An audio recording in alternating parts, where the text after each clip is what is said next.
Marilah kita mendengarkan pembacaan Injil pada hari ini. Tuhan bersamamu dan bersama rohmu.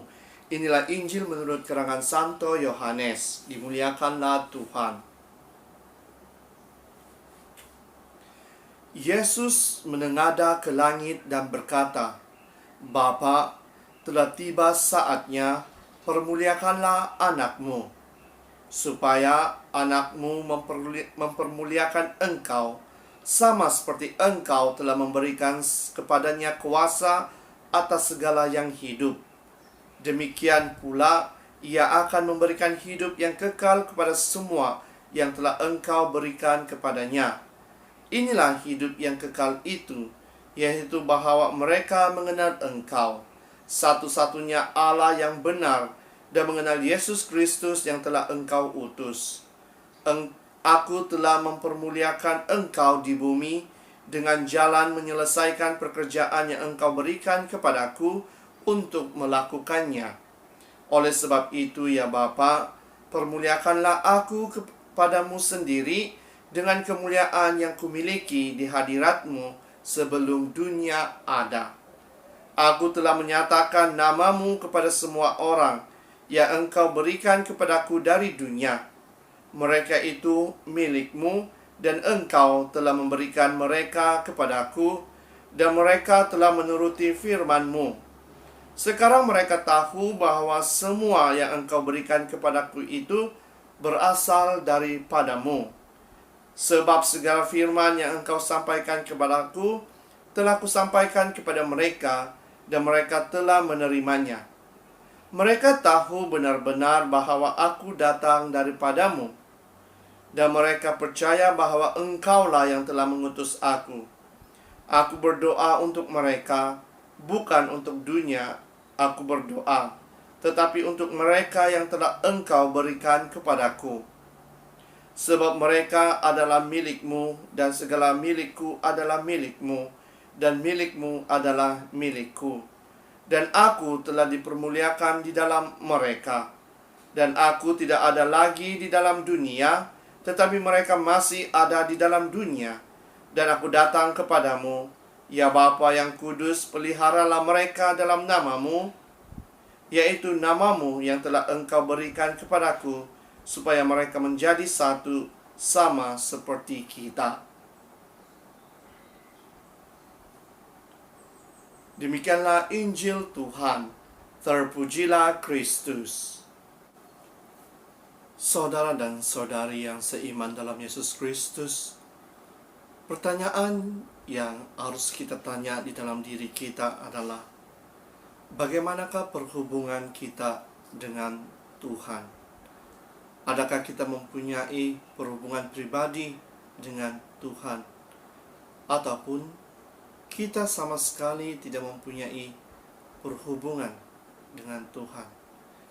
Perhubungan kita dengan Tuhan secara pribadi dapat dilakukan melalui doa-doa kita. Karena doa adalah alat kita berkomunikasi dengan Tuhan. Dan melalui komunikasi kita, melalui renungan pribadi kita, saya percaya Tuhan dapat memberi kita sesuatu untuk meneruskan misinya di dunia ini. Tuhan dapat menggerakkan hati kita, dan melalui suara hati kita, kita dapat melakukan pekerjaan-pekerjaan Tuhan. Itulah makanya kenapa doa amat penting. Di dalam Injil pada hari ini, kita dapat mendengar bagaimana Tuhan Yesus berdoa kepada Allah Bapa bagi kita semua yang percaya. Yesus mengatakan semua miliknya adalah milik Allah Bapa di surga, dan segala milik Allah Bapa adalah milik Yesus. Dan Dia memberitahu kita bahwa kita juga adalah milik Allah Bapa. Jadi saudara dan saudari, inilah tanggung jawab kita di dunia ini.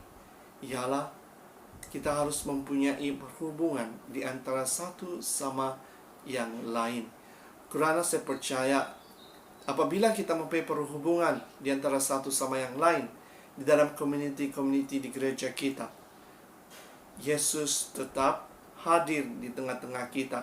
Karena dia sendiri mengatakan di mana 2 atau 3 orang berkumpul di dalam namanya, dia tetap hadir. Jadi inilah tanggung jawab kita, saudara dan saudari. Kita bukan sahaja berdoa secara pribadi, tetapi secara berkomuniti. Karena melalui community kita dapat merasakan kehadiran Yesus ada di tengah-tengah kita. Ini yang harus kita lakukan dalam kehidupan kita setiap hari. Kita harus berdoa, bukan sahaja bagi diri kita, tetapi bagi semua orang. Agar melalui perkataan kita, perbuatan kita, perlakuan kita, kita dapat bersaksi demi Yesus. Dan kesaksian yang keluar dari diri kita, dari mulut kita itu dapat menunjukkan Yesus, bahwa dia ada di tengah-tengah kita. Dan melalui kesaksian kita itu, orang lain dapat percaya dengan Yesus dengan lebih mendalam. Jadi sekali lagi saudara dan saudari, ambillah kesempatan pada hari ini kita berdoa bagi mereka yang memerlukan pertolongan kita. Karena saya percaya pada saat ini masih ramai lagi orang yang mencari-cari akan Yesus. Jadi biarlah melalui kesaksian kita, diri kita dapat menunjukkan Yesus itu sentiasa memanggil mereka, sentiasa mencintai mereka. Dan biarlah melalui doa iman kita diteguhkan, iman kita dikuatkan untuk terus bersaksi demi namanya. Dalam nama Bapa, Putra, dan Roh Kudus.